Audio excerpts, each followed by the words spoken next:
예, 첫째 시간입니다.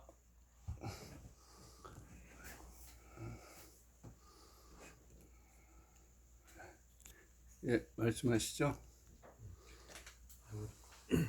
그냥 뭐 불 좀 켜주실래요?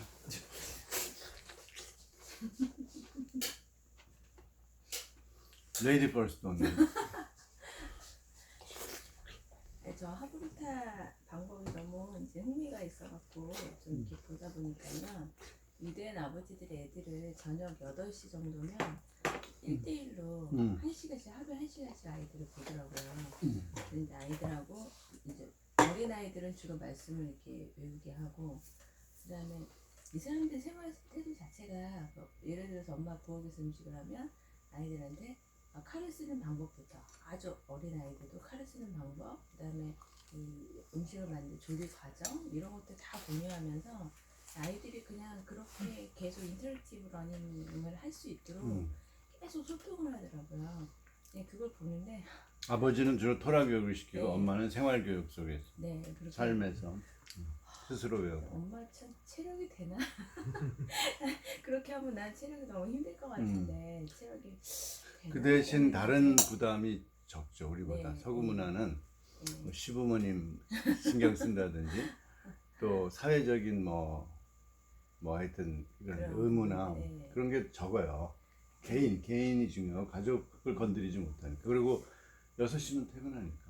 그걸 6시를 퇴근하는 사람 붙들고 있는 것은 범죄예요. 그건 누구도 못 건드려요. 그래서 이게 이제 회당에서 토요일 날 안식 있는 회당에서 모여서 회당에서 아버지들하고 아이들이 같이 성경을 듣고 토라를 듣고 같이 토론을 하고 그리고 모르는 어른들하고도 만나서 또 토론을 하고, 그러니까 이 사람들이 일상인 것 같더라고요. 그래요. 그걸 이렇게 보고 저 중에 아주 작은 거라도 좀 카피를 해보면 좋겠다 싶어가지고 아버지와 아들이 할 수 있는 그런 이야기를 살짝 꺼냈더니 사람들의 반응이 일단 놀아야 된다. 아들하고 아버지하고 일단 친하지가 않다. 그래서 맞아요. 우리나라 사람들은 아버지 너무 바쁘고 애들도 맨날 찌들어 있으니까 만나면 싸우고 엄마는 중재하느라 바쁘고 가르친다고 하면은 이것도 네. 과외 공부구나. 아버지 또 네. 독재적인 과외 공부. 애들이 그리고 억지로 끌려가는 거지. 그 사람들 자체도 모임을 하자 이러면 벌써 그 짐으로 느끼지 재밌겠다 이렇게 들어오지 않더라고요. 그러니까 배움에 대한 태도 자체가 굉장히 그 사람들이 의무예요. 의무를 기울고 있으니까 그걸 먼저 이렇게 제거를 하는 게 중요한 것 같아요. 의무와 권위. 네, 그게 좀 중요한 것 같아요. 그죠. 여태까지 권위에 복종하는 교육을 받아왔죠. 네, 거의 그렇죠. 가정에서, 뭐 학교에서, 선생님과 사회의 권위를 받아들이고, 그다음 교회에서도 담임 목사님과 이제 높으신 장로님들의 권위를 받아들이죠. 그러니까 자기가 뭐 이렇게 자생적으로 뭐 커나갈 수 있는 여지가 없는 거죠. 맞춰서 살아야 되니까. 그러니까 그 마인드셋 등가 그 책이 있잖아요. 서양 사람들하고 우리하고. 그래서 우리는 관계적 사고를 하고 서양 사람들은 어떤 사물적 사고를 해서, 그리고 그다음에 또 다른 심리학자들은 자기 중심. 그러니까 나에게 다른 사람을 내가 보는 거예요. 주체적 사고를 하는 거예요. 우리들은 타자 중심. 타인들이 나를 어떻게 보느냐를 가지고 의사고한다는 거예요. 그래서 예를 들면 시각적으로도 서양은 원근법이 발달했잖아요. 내 관점에서 이렇게 입체적으로 보는 걸 그림에 표현했는데, 우리 조선 그 후기에 그 이렇게 책이나 뭐 병풍이나 수석이나 이런 그 정물화들이 있거든요. 그러면 그쪽에서 보는 관점으로 이렇게 반대로 입체적으로 표현해요. 그러니까 우리가 볼 때 굉장히 어색한 그림이 나오죠. 그게 항상 저쪽에서 이렇게 본다는 거를 의식한다는 거예요. 근데 그 관계를 중시하는 거는 뭐 개인주의의 단점을 보완하는 점에서 좋죠. 근데 좋은 면도 있는데 너무 그 조직과 관계망 속에 흡수돼 버려서 내가 클 수가 없어. 나도 이 관계가 없었다면 나는 훨씬 지금보다 대학자가 됐을 거예요. 그런 의욕이 있었거든요. 그리고 준비도 어느 정도 됐고 독일 갔다 와서 나는 한국의 최고의 종교 철학자가 됐을 거예요. 일반 철학계에서도. 내가 유럽의 기독교 철학과 유럽의 유대교 철학을 쓰려고 그랬거든요. 그쪽을 주로 많이 공부했기 때문에.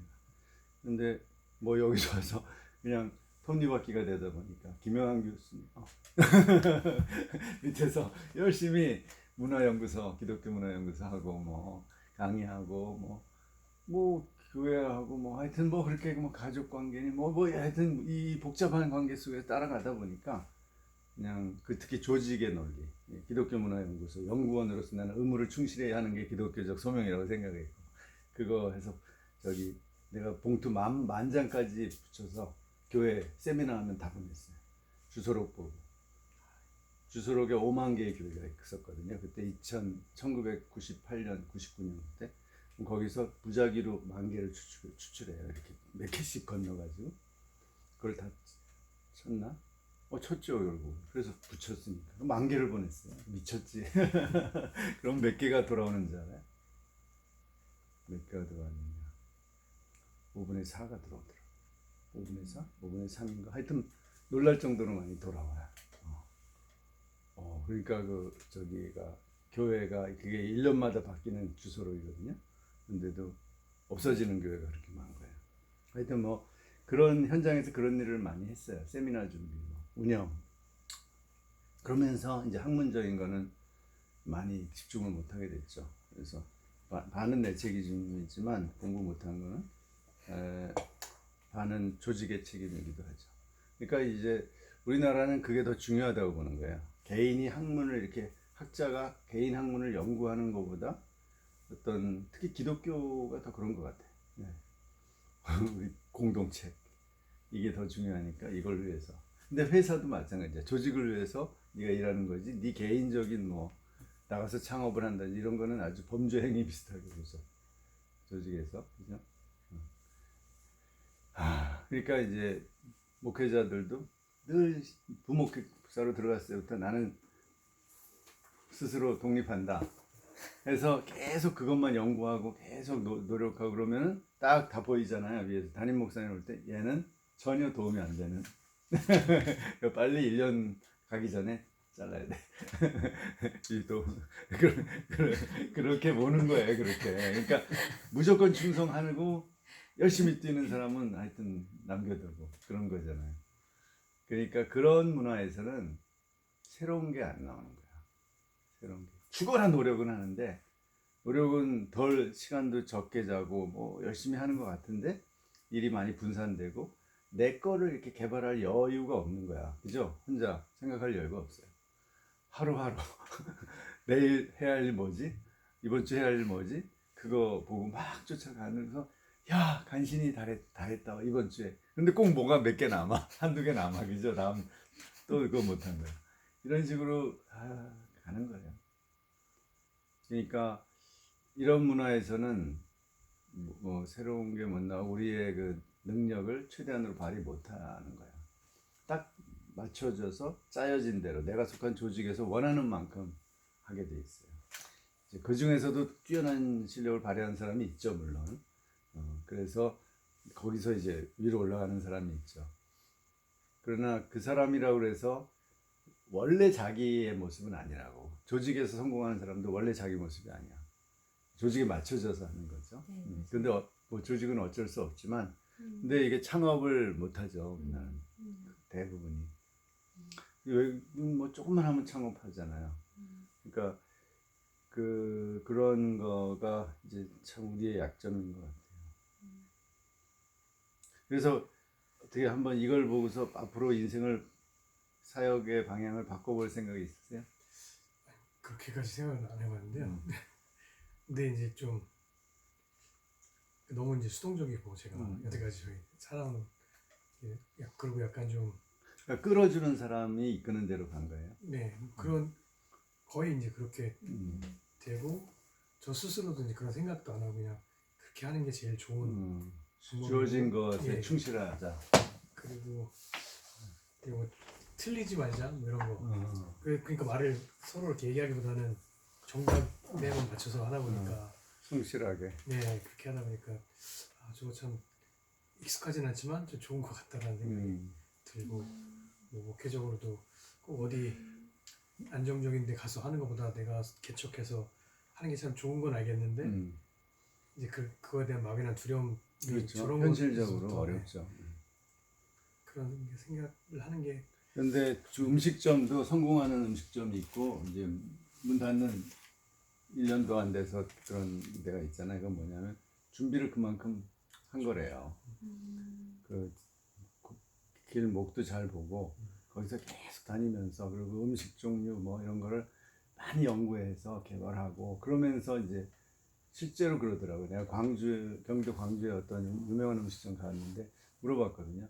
이거 창업하는데 1년 반인가를 연구했대요.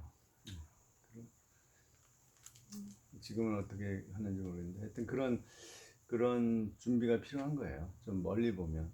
그러지 않으면 그 수준에서 못 벗어나. 예. 그러니까 한번 이제 늦었다고 생각하지는 않으세요?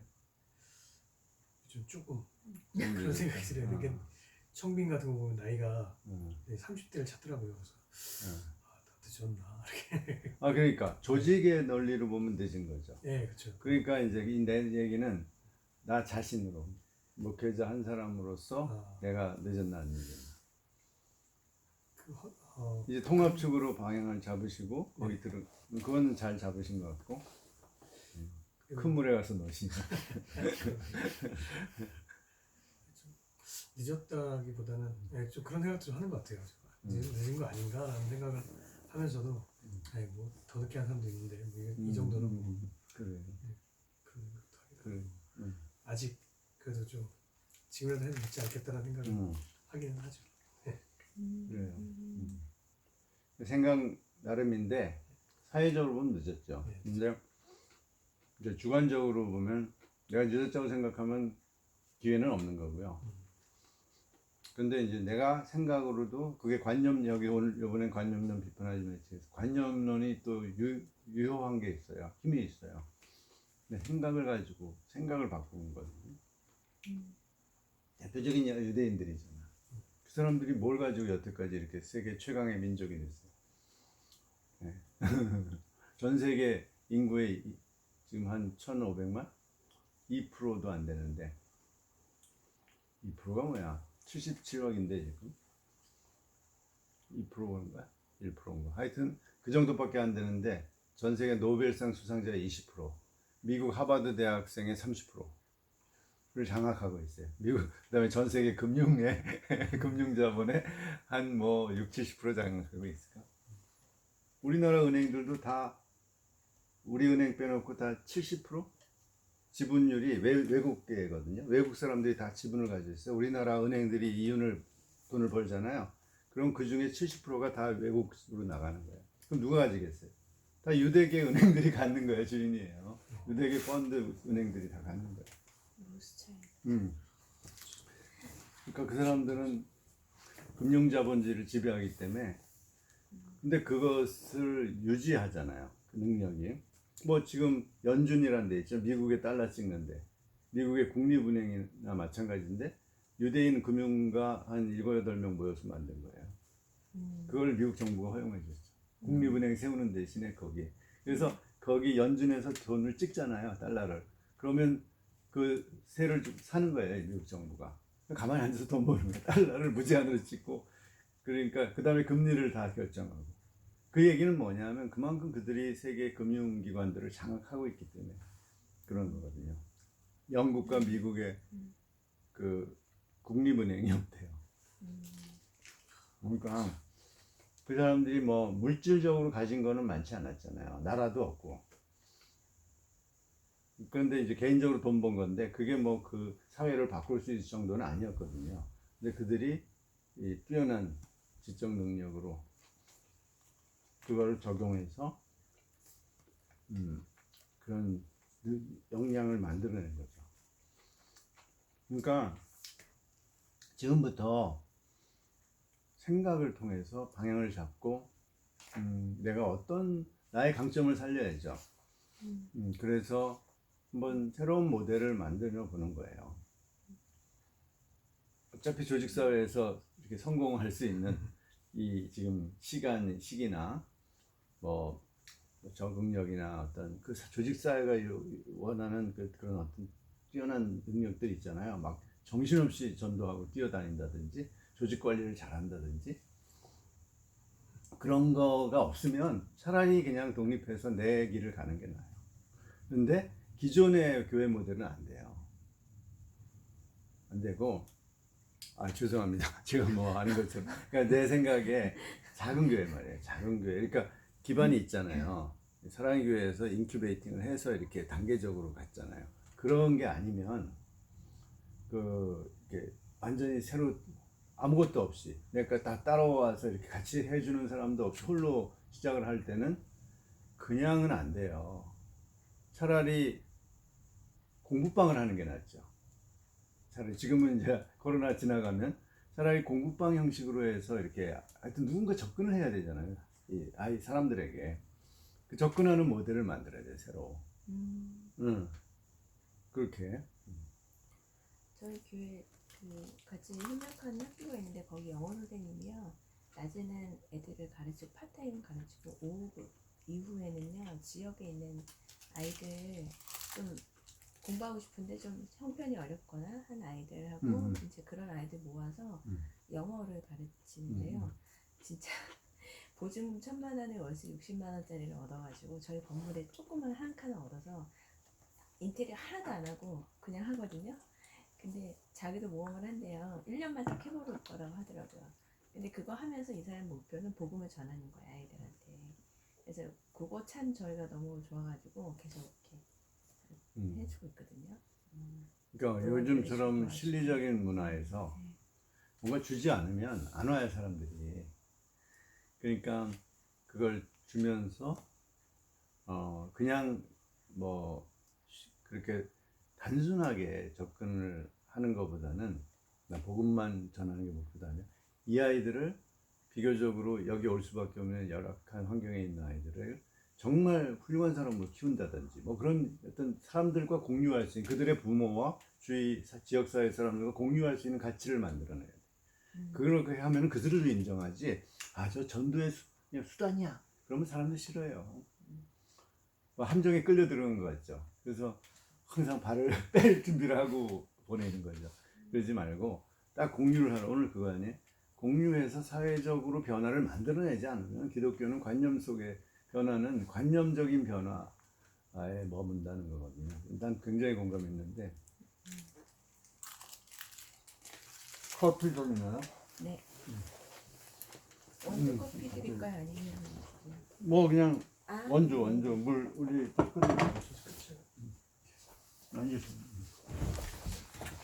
제 얘기에 대해서 좀 그 현장에서 교회를 네. 중소형 교회를 하시니까 좀 교정을 해주세요. 저는 아버님 이제 교인 5명, 6명의 정말 작은 교회 입장에서 얘기가 나올 수밖에 없어요. 정말 전도가 안 되더라. 네, 네. 왔다가 다 갔거든요.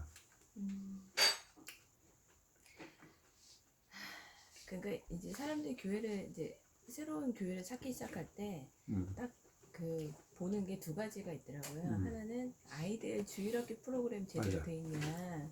30, 40대들은 아이들 딱 핑계가 그거야. 네. 초등학교 들어갈 때 되면 네. 아이들 때문에 교회를 딴 중형교회로 가야겠어. 그거 다 가요. 그러고. 네. 그리고 이제 그 다음에 고려 사항이 목사님 설교가 좋으냐, 목사님 설교가 마음에 와닿고 이게 그리고 아주 실존적인 것 같아요. 그러니까 와닿지 않으면 저건 그냥 텔레비전이나 유튜브에서 내가 언제든지 들을 수 들을 수 있는 있는 얘기야. 그냥 좋은 얘기고 네, 이렇게. 뭐 원론적인 얘기고 그러니까 그게 실존적인 부분을 건드린다는 게 이제 결국은 자기 힘든 거 아픈 거 공감해달라 이런 식의 소비자적인 태도가 굉장히 많은데 그거를 어느 정도는 터치해줘야 되는 거죠. 하면서도 하나님의 말씀을 가지고 또 이 사람들의 생각을 이끌어가야죠. 바꾸는 하나님의 예, 뜻을 알고 뜻대로 순종하는 삶을 살아가도록. 네. 그러니까 목회자가 굉장히 소양이 높지 않으면 그러니까 문화 트렌드도 읽으면서 말씀도 보지 않으면 참 어려운 그런 거예요. 감수성이 없으면 네. 이끌어가기 어렵다. 그냥 네. 막 무식하게 옛날식으로 네. 뭐 그냥 하나로 신유의 능력이라든지 뭐 어떤 카리스마라든지. 그런 게 어렵고 이제 또 실제적으로 그렇게 새로운 어떤 모형을 계속 개발하고 만들어내고 시도하려고 하는 교회들은 있어요. 목회자들도 있고. 그러니까 뭐 농아인 교회 하시는 목사님도 농아이시지만 또 그 안에서 농아인들을 대상으로 하는 문화적인 부분을 접근하시고 굉장히 다양하게 접근을 하는데 요즘 사람들이 11조를 안 내요. 유지가 어려운 거죠. 유지가 안 돼. 그러니까 여기에서도 말하지만 결국 네트워크가 기반이 되어 있지 않으면 이런 우리가 개토에 머물 수밖에 없다는 논리를 갖고 있는데 그러니까 이제 위에서부터 변화돼야 된다 이상 그 얘기도 하잖아요. 위에서부터 어느 정도의 그 권력과 정치 아니면 경제적인 어떤 미디어 특히 그런 거 장악을 해야 된다는 얘기를 하는데 그게 너무너무 중요한데 그거를 할 수 있는 교회들은 있는 것 같지만 하지 않는 그게 이제 바로 한국 교회까지 절대 약점이죠. 그걸 할 수 있는 이제 사회의 중심부에 들어간 큰 대형 교회들이 네. 어떤 그 신학적 한계라고 봐야 돼요. 크게 이제 목회자 개인의 문제 이전에 목회자들이 가지는 그 생각 그런 어떤 개교회주의와 어떤 구조선 신학에 그냥 같이 그렇죠. 있는 예, 그냥 복음주의로 만족하고 그 다음에 이제 기독교 우파주의 그런 걸로 간 거죠. 보수주의를 영향 주려면 그런 식으로 이게 일방적으로 이렇게 유형화된 결과 진짜 사회적으로 필요로 하는 것에 공감을 얻어내지 못하는 거죠. 그러니까 이제 기독교가 수구 세력으로 전락해버리는 뭐 태극기 부대식으로 다 이렇게 상징화되고 아닌 교회가 대부분인데 대부분인지 모르지만 하여튼 반 이상은 그럴 거 아니에요. 그렇게 극우적이지는 않을 것 같아요. 뭐 반 정도 이상. 그래서 그 도시 젊은 목회자들 특히 도시를 변화시키자라는 이슈를 갖고 성시화 운동이 있잖아요. 근데 예, 그게 뭐 그것도 형식이지. 있었고, 이제 그 이후에 그냥 젊은 목회자들이 서울에서 서울을 변화시키자. 그러니까 도시 선교를 하자 해서 네트워크를 한번 만들어서 움직이셨는데 결국 이분들이 하다가 한계 부딪힌 게 이거 그러니까 네트워크 해서 활동하고 어떤 변화를 일으키려고 보니 개교의 목회를 소홀하게 되거나 혹은 이제 너무 작은 교회들이다 보니까 본인도 재정적으로 너무 어려운 그렇죠. 거예요. 예, 여력이 없죠. 예. 그러니까 큰 교회가 리더를 해줘야죠. 큰 교회 대표적인 목회자들이 그런 깃발 들고 앞장 서야 되고 도와줘야 되고 그래야만 이게 어떤 흐름을 바꿀 수 있죠. 그러니까 그게 지금 그나마 그래도 옛날에 복음주의 4인방 시대에는 그분들이 조금 뭔가 했죠. 그래도 복음주의 틀 안에서 상당히 사회적으로 긍정적 이미지를 형성시켜줬거든요. 사회적으로. 그죠? 그래서 그때 막 교인들이, 그러니까 사회의 주류 교인들, 강남에 그 사람들이 갔잖아요. 그 교회들로. 그 교회 교인들이 다 되고 그랬는데 지금 10년 사이에 그때 간 청년들이요. 12%가 줄어들었대요. 남자 청년들이. 교회에서 30대. 그러니까 20대가 12%가 줄었대요. 통계적으로. 그러니까 교회 오빠들이 지금 막 나고 교회에서 나가버리고 있어. 그 리더십이 나중에 이제 허약해지는 거죠. 교회. 교회들이 30대, 40대, 이제 50대 되면. 하여튼 그런 지금 어떤 위기와 정체와 위기의 상황 속에 있어요. 근데 우리가 하나님을 믿으니까 또 우리가 기도하면 성령께서 새롭게 우리들을 아멘. 변화시키고 이제 운동을 일으켜 주실 줄 믿고 하는데 이제 각자 자기가 할 일을 하면 되는 거죠. 그죠? 나는 이제 이 연구를 우선 하는 게 내 과제고 그 연구와 교육이고 이제 여러분은 현장에서 상담도 하시고 교회도 하시고 또 자녀도 기르시고 또 이렇게 이제 목회 사역을 하셔야 되는데 이렇게 공부하신 건 잘한 거예요. 이렇게 하다가 많은 걸 배우는 거예요. 이건 교회 현장에서는 절대로 이런 거 접할 수 없어요. 생각의 전환을 가져올 수 없어요. 현장에서는. 진짜 어떤 부닥침, 만남, 극적인 만남이 없으면. 그래서 정말 그걸 찾아보세요. 새로운 모델을. 진짜 이게 남에 의존해서 내가 요즘 주식에 관심 갖는 이유가 그거예요. 이게 거기에 공감했거든요.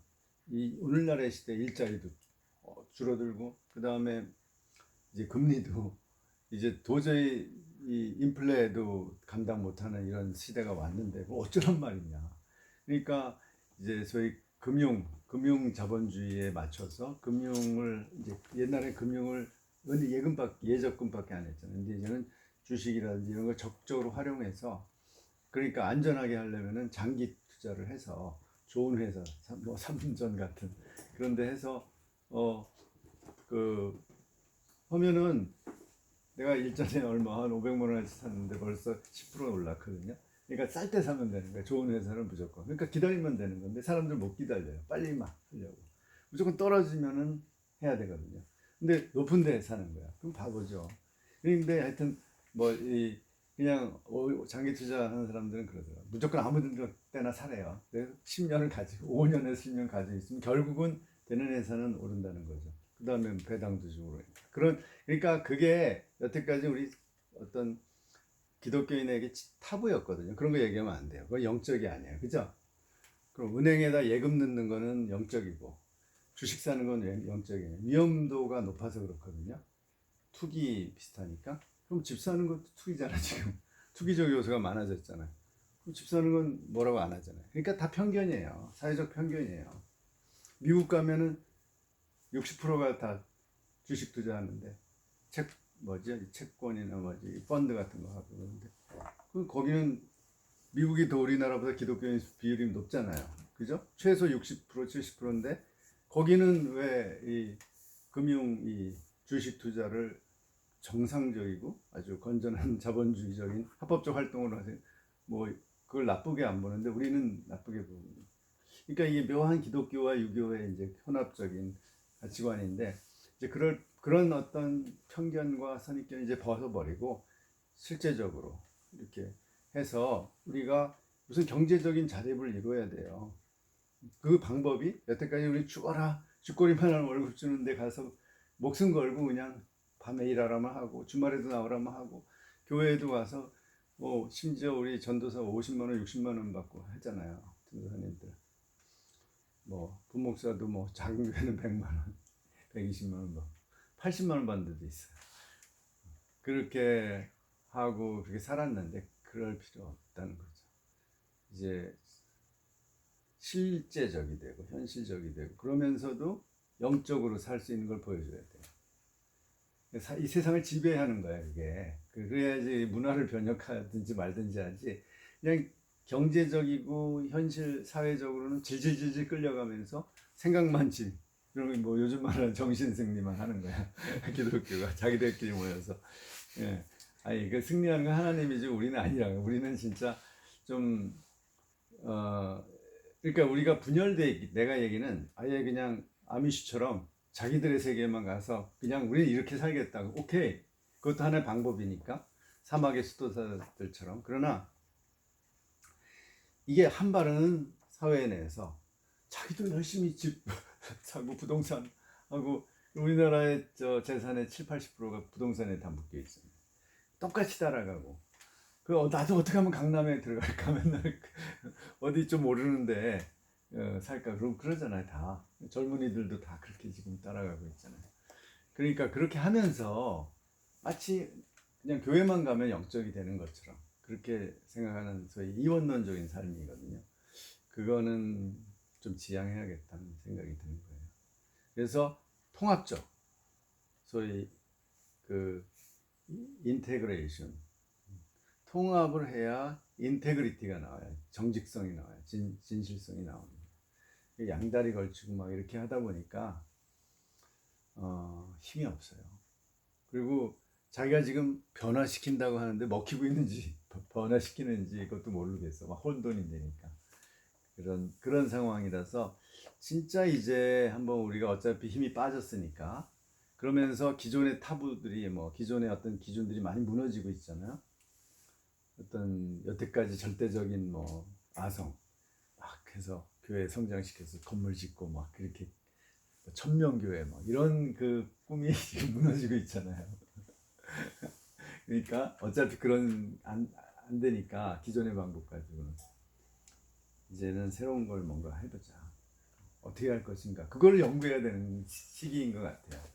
학자는 학자대로 현장의 사역자는 사역자대로 또 뭐 일반 성도들은 성도대로 그렇게 각자 고민해야 될 때인데. 예.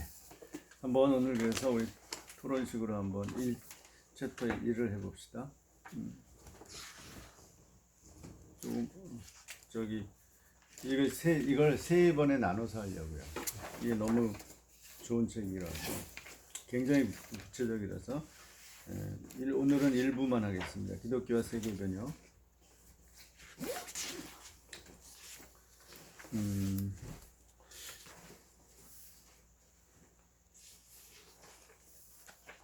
이 책은 없어요? 네, 지금 그래요. 책은 보셨어요? 책을 보셨는지 안 보셨는지? 책을 아직 주문했는데 안 해가지고요. 못 보셨구나. 서평 쓴 것만 좀 보고 그래요. 왔어요. 예. 자, 이 책에 이제 한 장씩 봅시다. 이 책에 적어도 1장에서 전체적인 흐름이 나왔는데요. 주장이 뭘까요? 이 책에서 얘기하는 주장이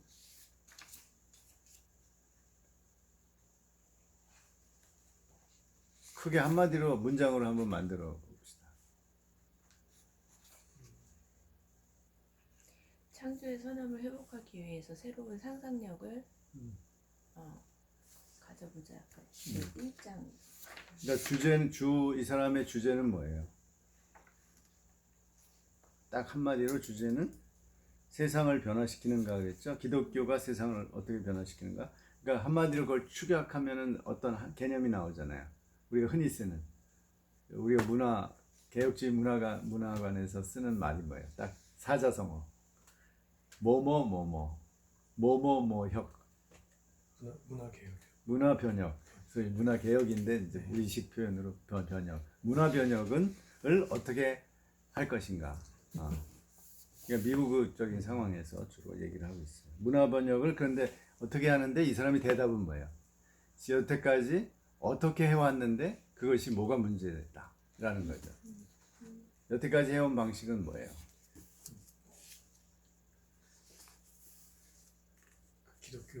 기득권 측에 있는 우파하고 뭐 이런 거 아닌가요? 아니에요. 그거는 지엽적인 거예요. 네. 나중에 좀 큰 핵심 줄기를 잡으세요.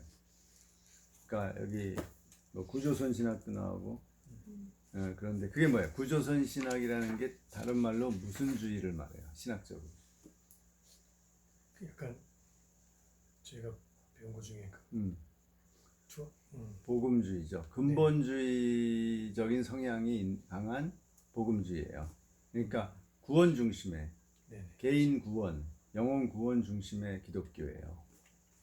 그런 복음주의는 이제 그 복음주의권에서 사회적 관심, 문화적 관심을 가지고 있는 사람들을 주로 여기서 대상으로 삼고 있어요. 아예 그거 관심 없는 사람은 여기 논의도 대상도 안 돼요. 관심 없으니까. 그런데 이제 그 사람들도 문화에 관심을 갖게 됐는데 지금 이 20세기 후반 21세기에 그런 단체들이 많이 생기고 교회들도 생겼는데 그들의 방식은 어떤 논리를 가지고 있어요? 뭐 하면 뭐 하다. 문화 변혁은 어떻게 하면 이루어진다. 라는 논리를 가지고 있다는 거예요. 개인이 변하면. 그렇죠. 개인이 변하면 사회가 변한다. 개인을 변화시키면 문화가 변화된다. 이런 논리를 가지고 있다는 거예요. 그런데 그게 맞다? 틀리다? 아니다. 그게 그렇게 충분하지 않다. 그것만으로는 충분하지 않고 그런 방식으로는 세상을 실제로 바꿀 수 없다라는 게 이분의 주장이에요. 이게 이제 여기에 대해서 우리가 반론도 할 수 있고 따져봐야죠. 그래서 그 사람의 대안은 뭐예요? 그럼 어떻게 할 수 있다는 거예요? 그게 이제 그 다음부터 이제 2장부터 쭉 나오거든요. 어떻게 하면 바꿀 수 있다는 거예요. 그렇다고 이 사람이 개인의 변화, 즉 구원을 통해서, 즉 중생을 통한 개인의 변화를 부정하는 건 아닌 것 같아. 그거를 그거 필요 없다. 그러니까 소위 자유주의, 신학적 자유주의는 아닌 것 같아요. 그러니까 자유주의적인 변혁도 있잖아요. 근데 거기는 구원이 빠진 변혁이거든. 구원은 중요하지 않아. 다 보편구원론이 암암리에 다 이렇게 있거든요. 소위 옛날 사회복음주의부터 시작해서 많은 종류의 해방신학, 민중신학 해서 오늘날에 또 이렇게 소위 자유주의 진보적 그 기독교인들이 있잖아요. 좀 그런 사람들 뭐 사회 공동체 운동도 하기도 하고 뭐 생협 운동도 하고 뭐 이런 사람. 그러니까 어떤 그 이제 우리나라 고신의 한부선 선교사라고 있는데 한부선 선교사가 일본의 유명한 하천풍원이라고 알아요? 미국 그러니까 일본의 그 20세기 기독교인 중에 가장 존경받는 사람이 둘이 있어요. 우찌무라 간조와 가가와 도요히코. 응? 들어봤어요? 가가와 도요히코. 하천풍원 몰라요? 어이구 그거는 그 저 도요토미 히데요시는 알아요? 그런 인간을 알면서 어떻게 기독교 위인을 몰라요? 일본에. 두 사람은 알아야 돼요. 연구를 해야 돼요. 좀 공부를 해야 돼요. 이제 무교회주의자는 저기 누구죠? 네. 저기 그 사람 그 우찌무라 간조는 알죠? 간조도 영향력이 있지만 우리나라에 뭐 함석헌이니 김교신이 영향을 줬죠. 그런데 우리나라 옛날에 맨발의 최춘선 할아버지라고 있죠. 그 사람이 누구 제자인 줄 아세요? 바로 가가와 제자입니다. 하천풍원한테 가서 배우고서 감동받고서 맨발로 자기도 다니면서 그 자기 김포에 있는 유산 몇만 평의 땅을 다 이북에서 내려온 피난민들이나 그 사람들한테 나눠주고 자기는 전도하는 거예요. 맨발로. 그런 정도의 강력한 영향을 준 사람이 가가와 도요이코거든요. 근데 이제 한부선 선교사가 제가 이렇게 인터넷 찾다가 봤는데 자기가 만주에서 만주에 와서 일제 말기에 이 사람이 인도도 가고요, 한국도 오고 만주도 가서 강연하고 그랬대요. 왜냐하면 이 사람을 일본 제국주의자들이 써먹은 거예요. 원래 적이거든요. 이 사람은 기독교 사회주의자예요. 그래서 제국주의 반대하는데 나중에 일본 정부가 이렇게 다 대주고서 막 여행도 시키고 이 사람을 간판 스타로 만들었어요. 왜 그런 줄 아세요? 신사참배를 허용했거든요. 신사참배 괜찮다. 그러니까 이제 이용해 먹기 좋잖아요. 선전 도구로 쓴 거죠. 근데 이제 자기가 가서 강연을 들었대요, 이 사람. 근데 구원이 없다는 거예요. 예수 그리스도의 구원이 없대요. 이 사람은 자유주의자구나. 훌륭해도 구원 없이 그냥 그리스도의 사랑을 얘기하는구나.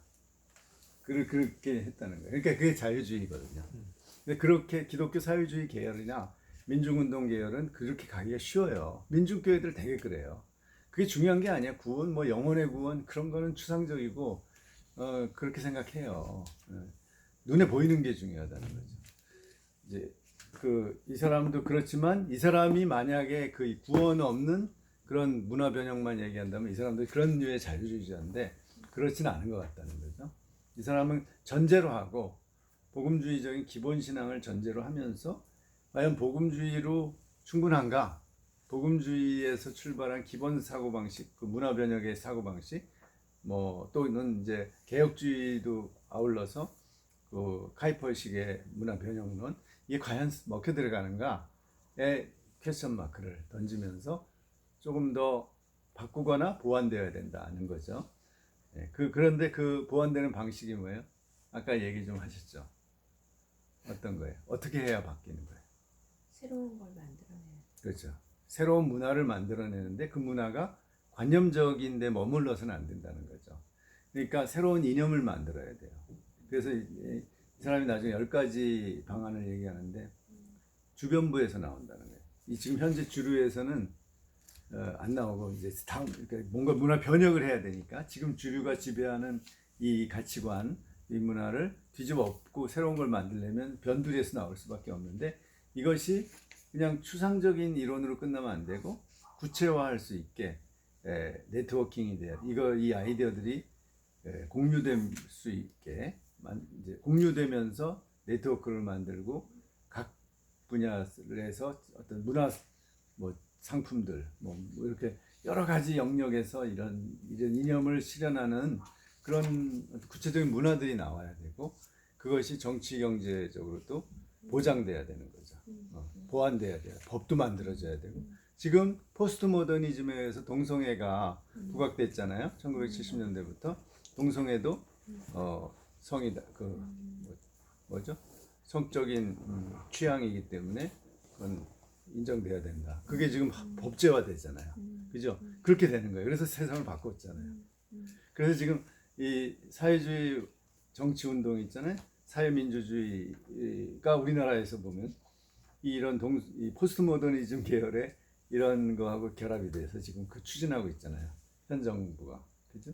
그런 식의 이제 완전히 법제화를 통해서 그게 사회적인 정설로 굳어지는 거예요.